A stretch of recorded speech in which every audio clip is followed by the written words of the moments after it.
The Galactic Council had learned long ago not to provoke the Apex Warriors. These towering, scaled beings from the volcanic world of Drakenmar stood 9 feet tall, their bodies armored with natural obsidian-like plates that could deflect plasma fire.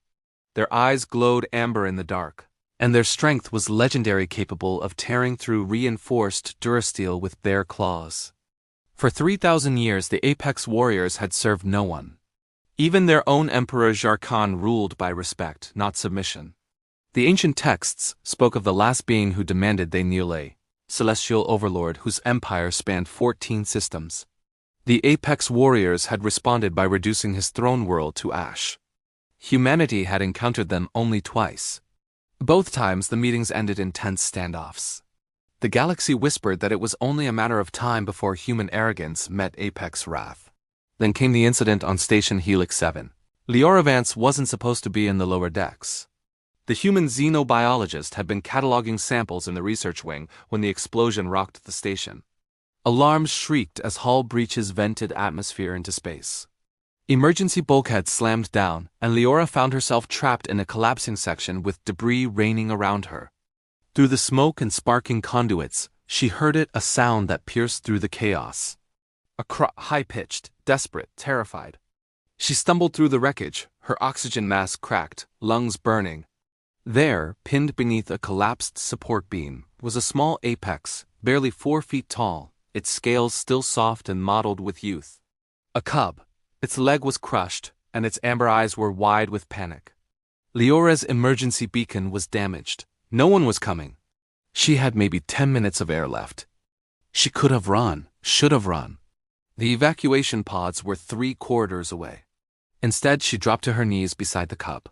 Hey, it's okay, she whispered, though she knew it couldn't understand her words. She wrapped her hands around the beam superheated metal that seared through her gloves. She screamed but didn't let go. Muscles tearing, she lifted with everything she had. The beam shifted, inches, then a foot. The cub scrambled free, dragging its injured leg. Leora collapsed, her vision darkening. She'd used her last reserves. The cub looked at her with those ancient, knowing eyes, then limped toward the escape route. She smiled. At least one of them would make it. Consciousness returned in fragments. White lights. The smell of antiseptic. Voices deep, rumbling, speaking in a language that resonated in her chest. Leora's eyes fluttered open. She was in the station's medical bay. Her hands were wrapped in regeneration bandages, and every muscle in her body screamed in protest. Standing around her bed were 12 Apex Warriors in full ceremonial armor. At their head stood Korvac First Blade of Drakenmar, the warrior who had once faced down a Krill battle fleet alone and emerged victorious.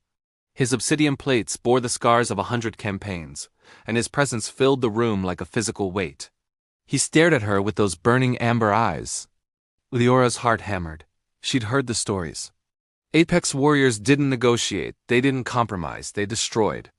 I didn't mean to intrude, she managed, her voice hoarse. The cub Korvac raised a clawed hand. Silence fell like a blade. He spoke, and the station's translator struggled to render his deep, resonant words. You are Leora Vance, human, xenobiologist. Fragile, weak by our standards. She nodded slowly.